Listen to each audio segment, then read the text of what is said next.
La première phase, appelons-la intimidation. Ce sont les Corses qui déroulent leur mécanique et les Bretons qui font le dos rond. Un grand mauvais quart d'heure à passer et du travail pour Angelo Hugues. Tir de Zivzierski en l'occurrence. Rien de tel pour se chauffer les gants. Guingamp de son côté mettra du temps à passer la médiane. Attention aux zones dangereuses, accès interdit. Ali Carteveille et Dallet en fait les frais. Bastia de l'autre côté pousse toujours, rôle en profondeur pour Pierre Laurent, tête en extension. Et Hugues a tout loisir d'étaler la palette des différents mouvements du parfait petit gardien. Angelo fait des claquettes et le gros quart d'heure finit quand même par passer. Les dangers se font plus rares. La deuxième phase, elle, s'essouffle un peu. Côté breton, peut-être cette ouverture de Corridon sur Dallet, histoire de tester si en Corse aussi les gardiens font jusqu'au bout leur séance d'abdos. Ce sera le seul coup dur pour Biancarelli avant la pause. Angelo Hugues, lui, de l'autre côté, donc, aura encore un peu de boulot. Les Bastiais dangereux à chaque fois qu'ils se lancent sur les ailes. Rodriguez pour le centre et Laurent qui tire à côté. Pierre Laurent omniprésent dans ce match, c'est lui que l'on retrouve pour une dernière embardée. Un long ballon, Drobniak fait ce qu'il peut et Hugues maintenant est chaud sur ce genre de balle.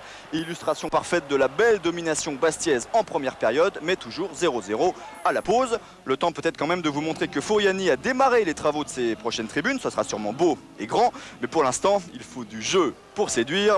Et les Corses démarrent mal. Candela pour l'ouverture, un ballon qui revient au centre. Corridon. Et voilà, il part en 1-2. Ouh là là, Bastia s'en sort par miracle. Réaction en face. Et Corridon est déçu et réaction dans la foulée avec cette volée de Rodriguez.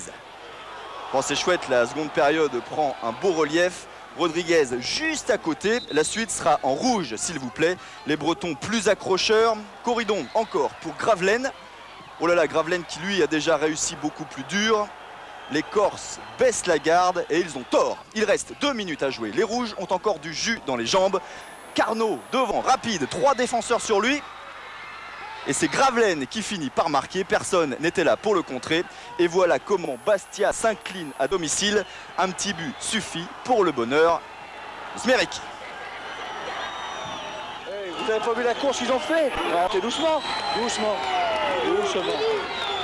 C'est bon, je crois qu'on a fait un bon truc, un bon match. Bon, j'ai loupé l'occasion, mais j'en ai une tout de suite derrière. Donc... Demain, il va s'arrêter demain, c'est pas un problème. Je repars à mes occupations antérieures. On a fait rêver les gens, on était en sur-régime. Et les gens n'ont pas vu qu'on avait une équipe moyenne. Quand tout allait bien, on était les meilleurs, on avait les meilleurs joueurs du monde. Toutes les grandes équipes allaient nous prendre les joueurs. Je savais bien l'équipe que j'avais. Je savais bien, j'avais les pieds sur terre. On me l'a reproché, bon, ben, tant pis, c'est moi qui ont payé les pots cassés, mais j'ai 34 ans, j'ai le temps de rebondir. Huis clos à Fouriani pour un lendemain de crise, dirigeants, joueurs et entraîneurs ensemble, le linge sale se lave en famille. Rien à filtrer de cette réunion, seule certitude, Frédéric Antonetti reste entraîneur de l'équipe. Freddy Antonetti appartient au Sporting Club de Bastia pour longtemps et donc il n'y a pas de raison que l'on discute de cela et pour moi il n'y a pas à en discuter et on n'en discutera pas. Il ne s'agit pas de remettre tout en question parce que nous avons perdu un match contre Guingamp à domicile. Ce n'est que le deuxième match perdu à domicile. L'an dernier nous en avions perdu déjà 10 à cette époque. Frédéric Antonetti a sauvé sa tête, c'est normal, après tout ce sont les joueurs qui sont sur le terrain et certains avaient pris un peu trop vite la grosse tête en pensant à leur futur transfert au détriment des prochaines rencontres de championnat. Il en reste 13, dont 6 à domicile. Tout est encore jouable. Le club n'est pas si mal loti. Il est 9e avec 35 points en compagnie de Nantes, Strasbourg ou Bordeaux.